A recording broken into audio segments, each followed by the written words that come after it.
about a year ago or so, I don't remember exactly when, I don't even remember where I was or who I was talking to, I heard about this program that was going to be happening called the Joyful Arts.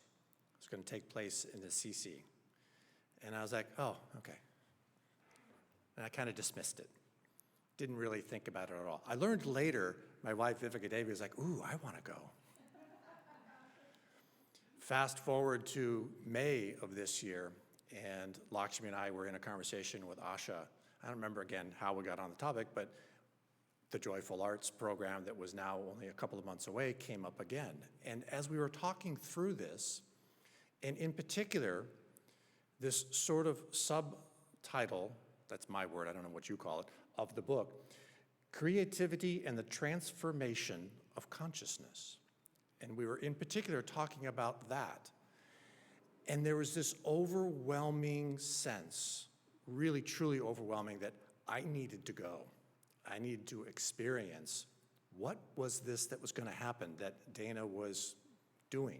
Now, as far as I know, there was no agenda at that point. Maybe there was, I don't know. It hadn't yet fully been created. But it wasn't about it made sense. It was just this very strong intuition. I needed to go. And I did. And a lot of other people went too, and we had a really fun time and a joyful time.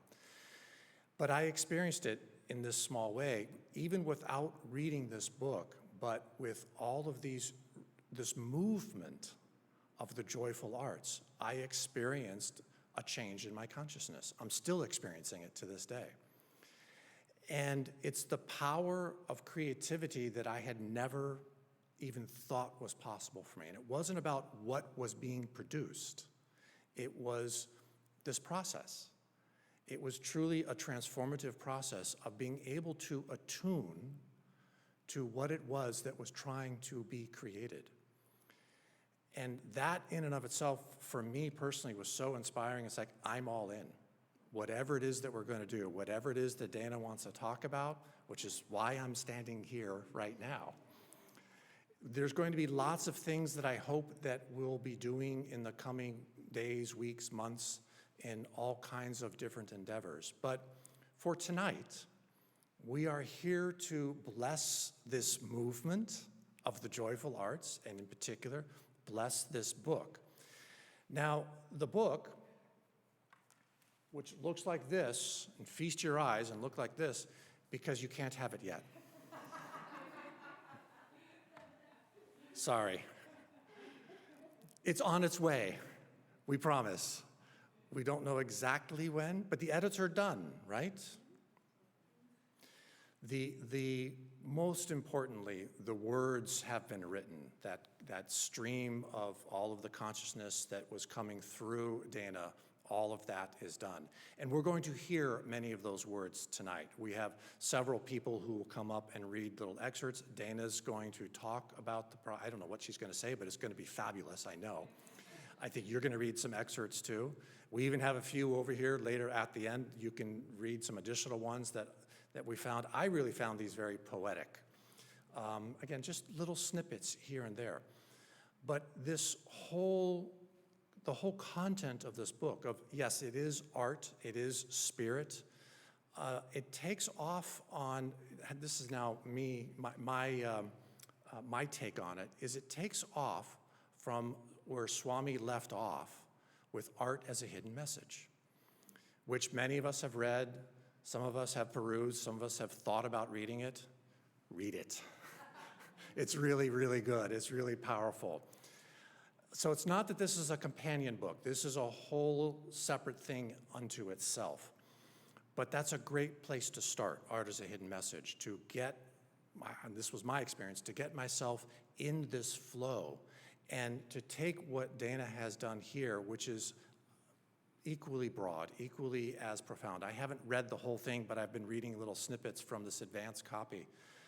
And I'm really looking forward to finish reading it. Many of us know Dana as a fabulous artist. We have a print here in the alcove, which is the cover from Swami's book of the Second Coming of Christ, or I can't remember that, I don't know if that's the Revelations. We have a sort of a first draft print in the back there There was a second draft that became the cover of the Bhagavad Gita book that Swami Kriyananda wrote. Those are just two examples that are within the eyesight of those of us here in the temple. Many, many fabulous paintings, prints. This was one of the other advantages for me going to Assisi, because I had never been, and be in the studio where many of the original works that you have done, and just kind of be in that bhav. And they were fabulous, really, really. I had never been seen so many of your original works together in one place, and it was mesmerizing. But Dana is a equally astounding, fabulous writer and teacher. Many of you have taken workshops with her and classes. We will have her back in November, Thanksgiving weekend. The Saturday of Thanksgiving, Dana will be back here in Palo Alto for a workshop. More details are forthcoming on that, so stay tuned. And many other workshops literally around the world. She is her art is well known around the world. And we have her here in Palo Alto. And I'm looking forward to hearing what you have to say. I'm looking forward to hearing how several of us take these joyful arts and manifest them, whether it be in song, in movement, in readings, and all these different elements. So without further ado, Dana Lynn Andersen, would you please grace us with some words? Oh wait, I forgot. No, stop, pause. I have to do a reading.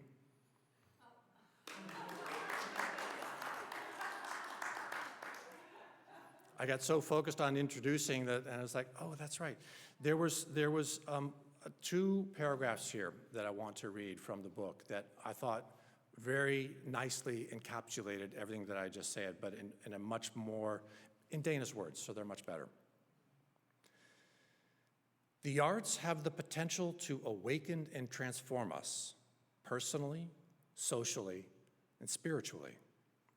Yet to unleash their uplifting power requires that we approach them not from the standpoint of matter and form, but from a perspective of energy and consciousness.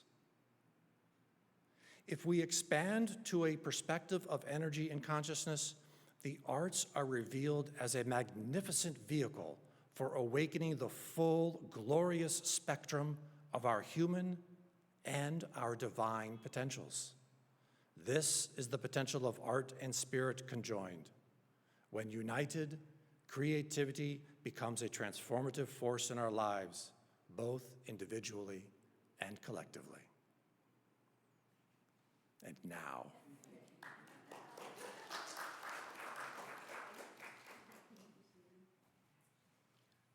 Well, I have to say, it's so wonderful to be here in Palo Alto and to feel the love and support and thank you, and the sweetness and the friendship that we've had for so long, and it's just really touching to me. This was the astrologically good moment, and it was a little ahead of where the book was in its process, but it's actually the ones that you see here tonight are from the printing of the advanced reader copy that we did in Italy. And we're actually planning to do another round of advanced reader copy as we gather more testimonials and get ourselves checked out and then put it out in big print. So anyhow, I want to talk a little bit about what this book is about and what this process has been, which has been so long that I want to encourage anyone who takes decades to get something done, but please don't ask me how long because it's really embarrassing. But it's something that I felt in my heart and soul, and I was so blessed to be able to work with Swamiji closely in different moments. In fact, he pointed out this painting back here that is an original, actually, and I took the job, the role, the task, the honor of painting the cover for the Bhagavad Gita at a time when I had a big deadline with 16 paintings that were due for this Dawn Publications book that I was working on. So I had really no time to do it at all. But of course, I want to do it. Yes, Swamiji. And so I did it, and he looked at it and he said, oh, I really like this. It reminds me of the poem Samadhi, but it's not really good for the book. So could you paint another one with more blue and more calmness, I think he said. I thought blue, I think he said calmness. And so with really no time at all, in such a short period of time, this energy poured through. And that was, for me, a profound teaching about being a channel.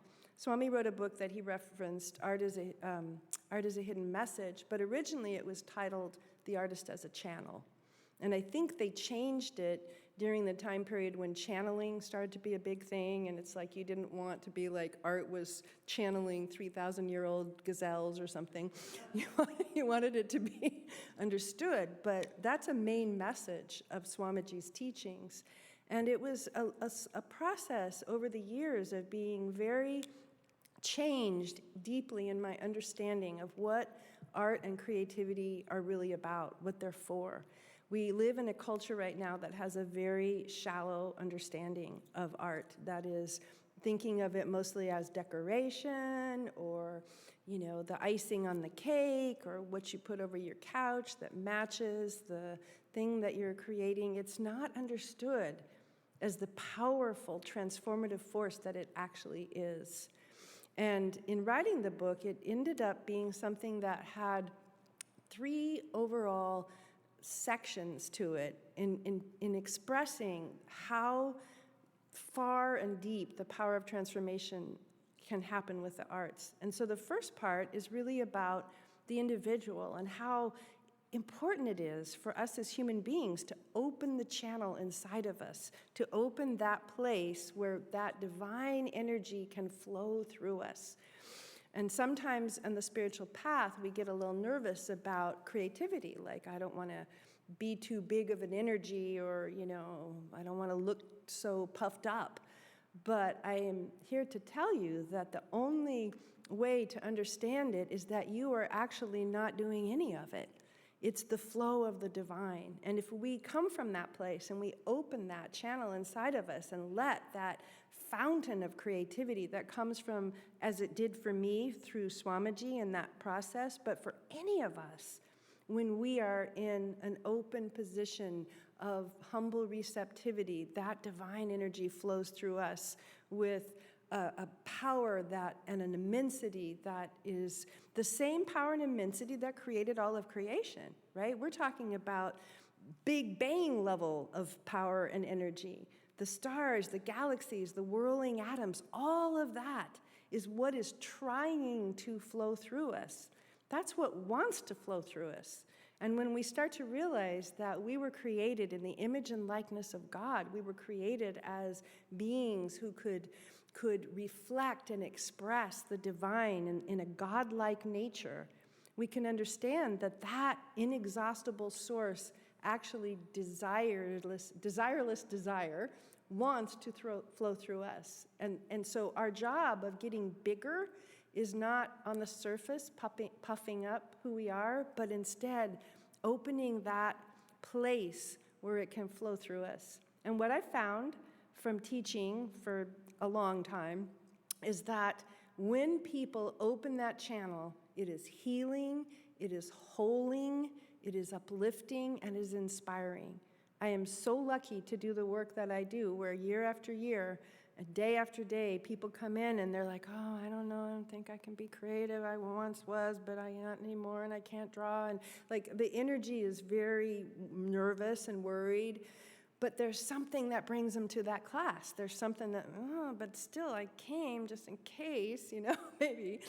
And then in such a short time, just by entering into the creative flow, there's just a breath that shatters the barrier, and there's a liberation, and there's an entry into a creative flow that takes you out of your little self. And that's the magic. It's a creative flow, when it comes through us, actually helps us to transcend the vehicle that is holding it. It becomes more, and we become this childlike vessel And so the first part of the book talks about that and gives some of the hints of how to become a child, how to become here and now and in the moment, which is what art and creative flow helps us to do. It helps us to get out of the mind and come into this moment now. Here we are. And here I am, a child in the Garden of Eden, playing with the fields of time and space. And then the second section, or the middle part of the book, deals with a little bit of the collective and the cultural, because art is, in a sense, kind of a Trojan horse. You're entering in with a radical seed of transformation, but you can kind of just go, it's just art, it's just art, don't worry, I'm just bringing a little art in, but that's carrying vibration. And so when we come into this culture carrying a vibration of a higher order of art, a transmission from on high, we have a powerful, profound opportunity to change culture and consciousness without the resistance that comes naturally with the mind. Like if we show up and go, hey, we've got a theory or a philosophy or a teaching, would you like to hear it? Would you like to know these ideas? It's going to get resistance because the mind always has a barrier, or dogma or teachings can be in contrast and conflict. But when we come from energy and consciousness poured into vibration, as it happens in art and creativity are the vehicles for consciousness moving in vibration. When we come in with that, people's hearts are touched, people's minds are open. And also the imagination of what we're trying to create in this world. It's a very important time to be really proactive in our imaginative, creative capacities. If we are just responding to what's going on, we're not going to be able to change anything or help in any way, really, because we're just in the ocean of Maya bouncing around, being hit.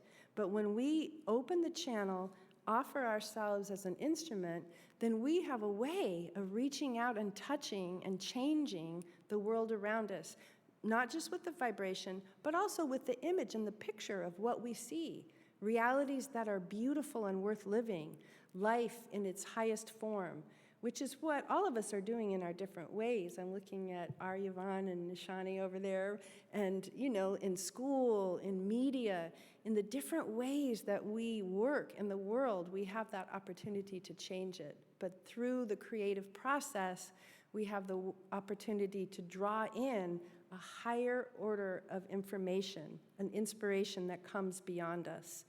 And so the last part of the book really carries us into, for what here at Ananda Church and the movement of Ananda in the world is probably the most important. It's a companion and an aid to the spiritual path.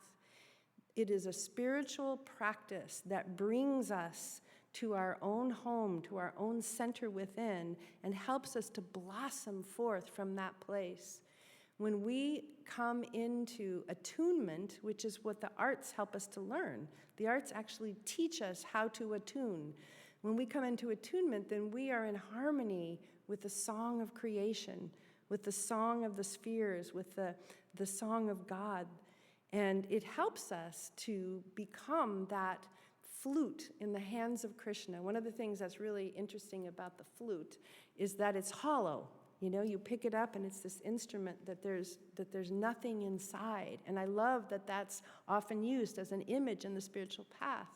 And that when we become that open channel and enter into self-offering, then we become the most beautiful flute in the hands of God to play that song celestial, that song of God. So I wanted to read something, and so I will put on my glasses and read this to you.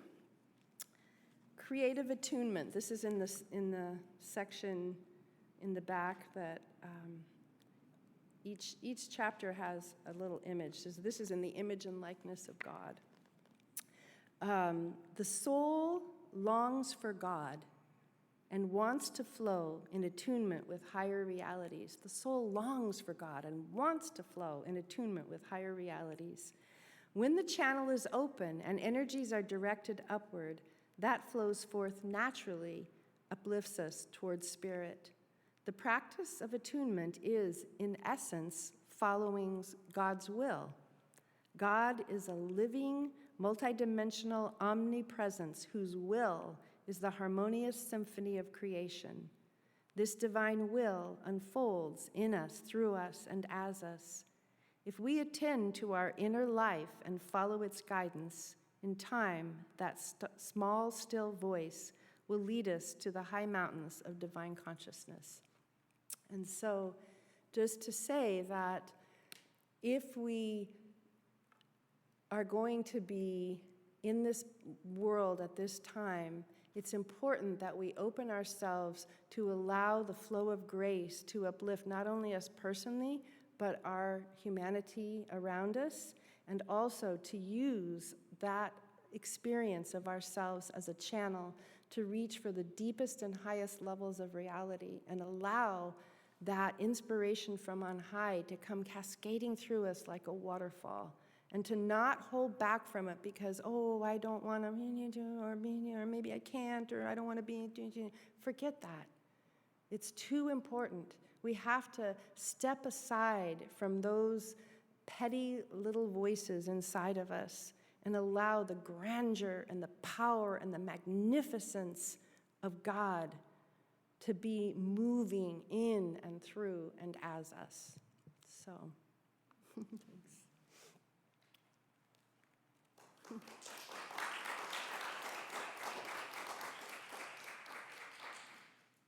From the book.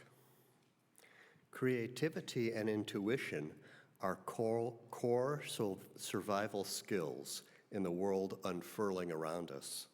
To prevail in the perilous times ahead, we need to draw our inspirations and solutions not from the past, but from the future. We will need to lean into a world that is still taking shape, to feel and adapt to its contours as we go. We need what creativity provides: passports to the future, ways of thinking and being that do not derive their strategies from habit or tradition. As outer forms change with increasing frequency, the new virtuosity of our times will be an ability to move nimbly across forms, the art of transformation.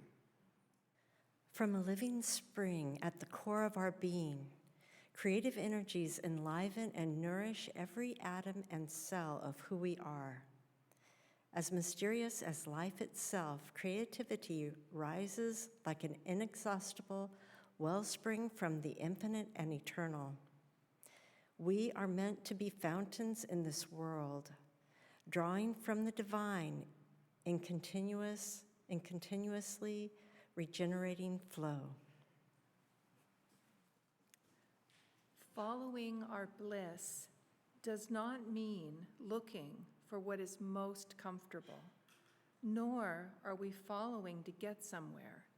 We are moving with awareness toward the light within.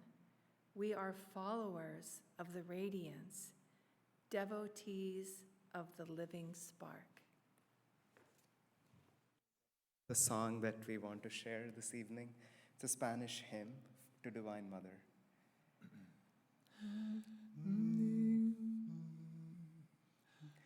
Dios te salve.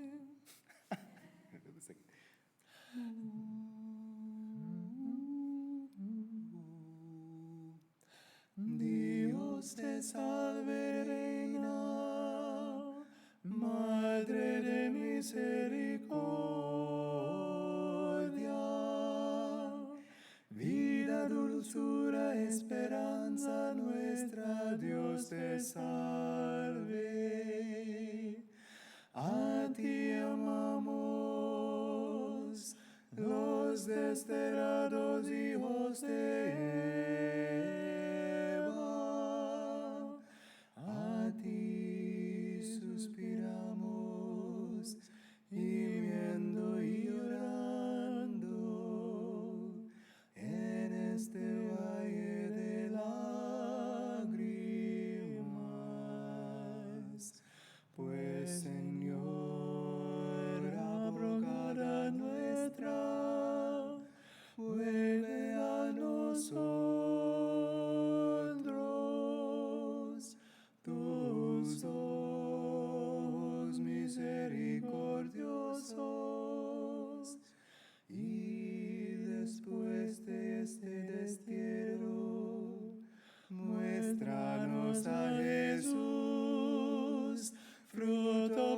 bendito de tu vientre, oh clemente, oh piadosa, oh dulce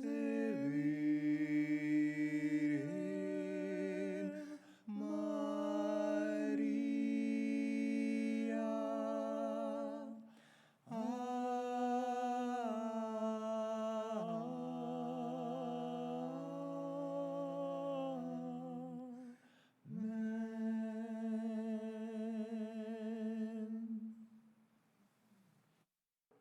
The lyrics will be up, and we'll sing this song twice through. This is a song of Swami Kriyananda. So,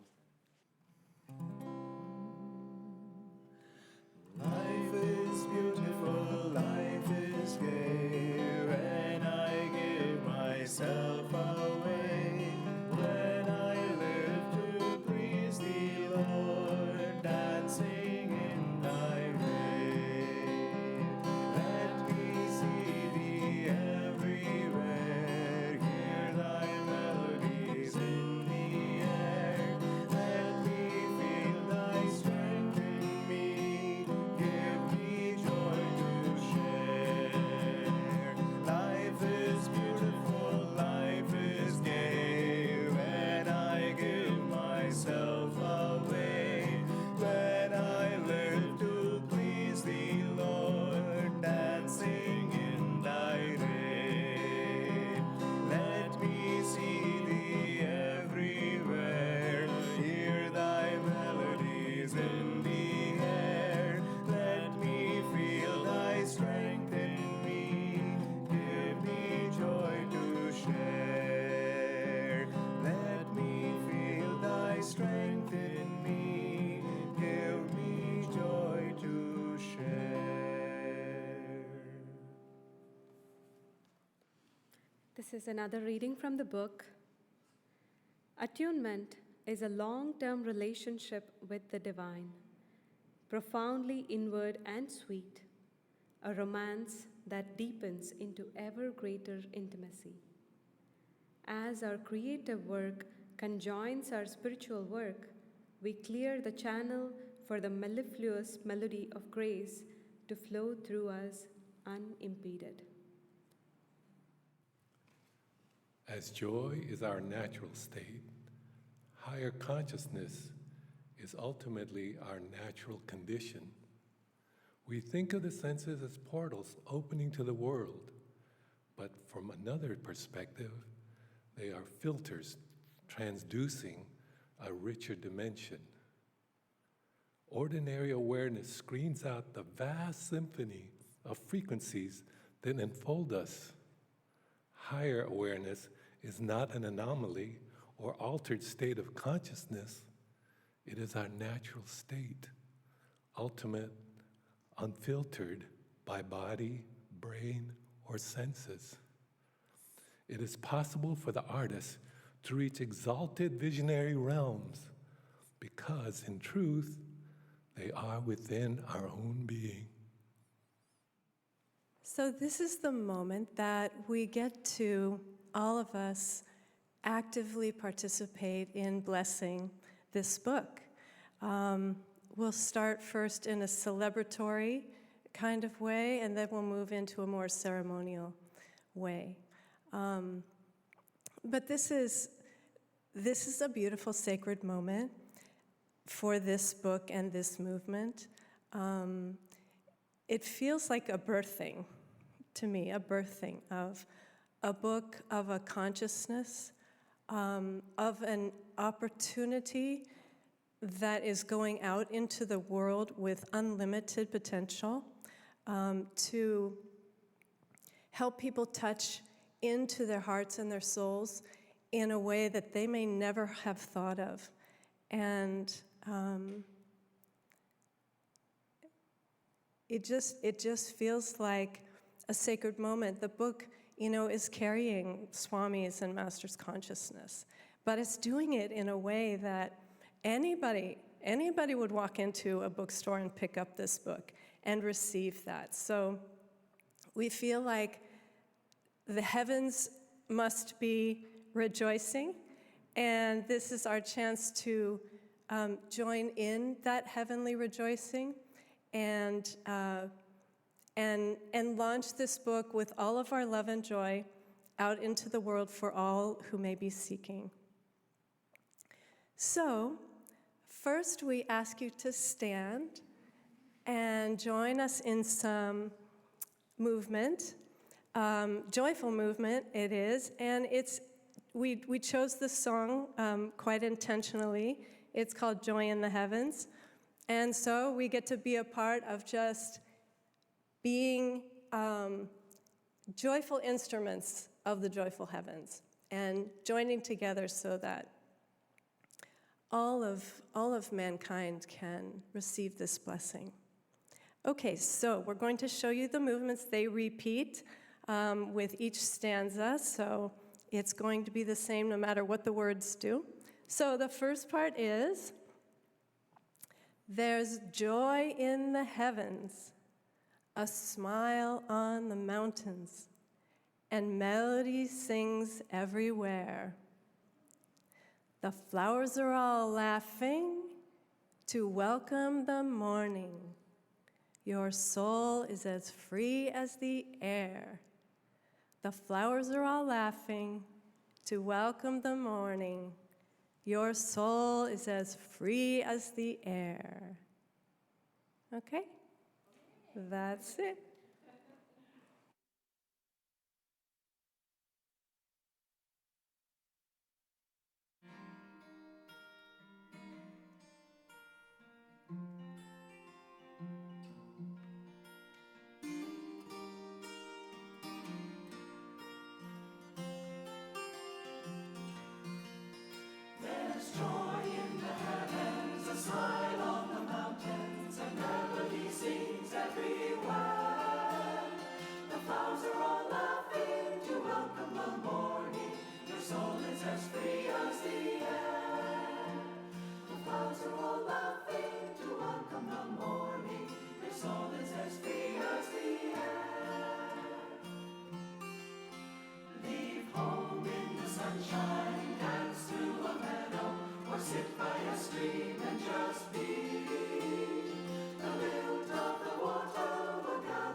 ब्रह्मानन्दं परमसुखदं केवलं ज्ञानमूर्तिं द्वन्द्वातीतं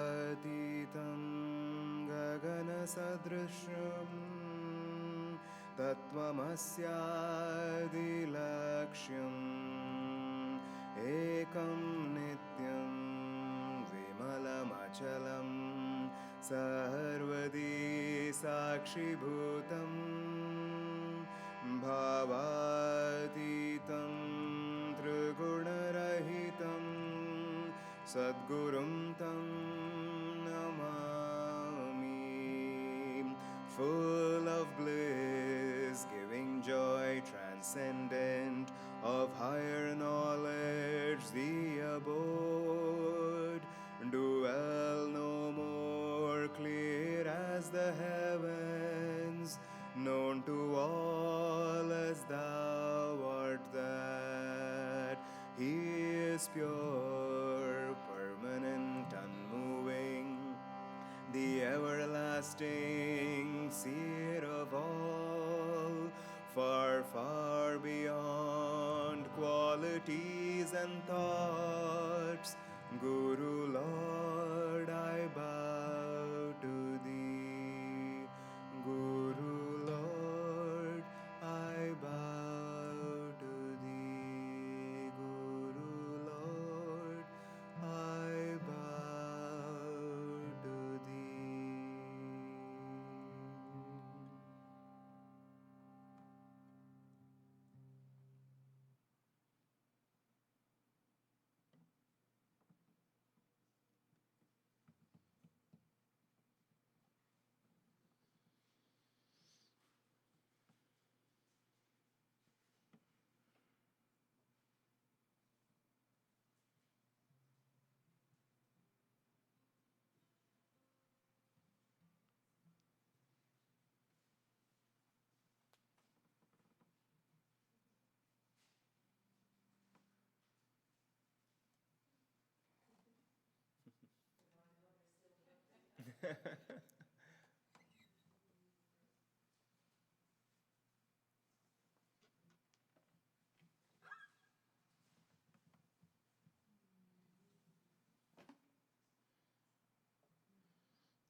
Channels of that love and light.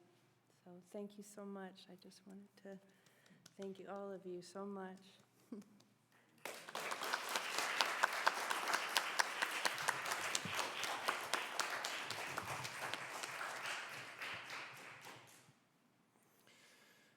Let's close now with a prayer.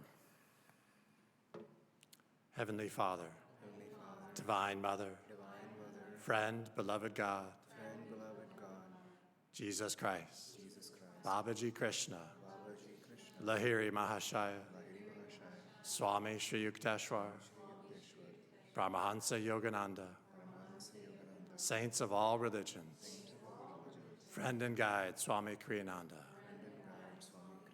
humbly we bow to you all. May thy love shine forever on the sanctuary of our devotion, and may we be able to share thy love with all whom we meet. Om Shanti Shanti. Amen. So what's going to happen now is we're going to bring out a table, and as we said, we don't have the books for sale, but they're coming soon. So what Dana will be able to do is we have some little signature cards. So if you want, you can come up and you can get a signature on a card, and then you can hold on to it on your altar or whatever, wherever you might want to. And then when the book does arrive, you can then hold that inside the book.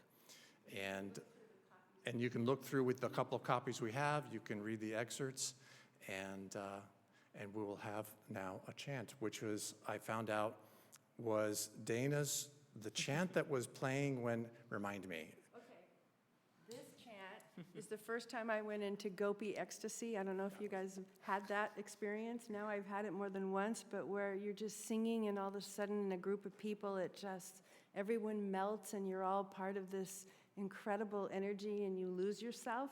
And it's actually something that happens with music and dance and art. And even a couple of years ago, we had it making prayer flags and magic markers. And it's just letting go of the little self and melting into that greater song. And this happened in Darjeeling on the India pilgrimage. So it was just a special moment. And this is, Narayana is the aspect of the divine that's beyond even Brahma, Vishnu, Shiva. So we're talking transcendent. So give us just a moment to shift these things, and then we'll get a cue going here. You're going to hear. And you guys all sing and dance. Come on.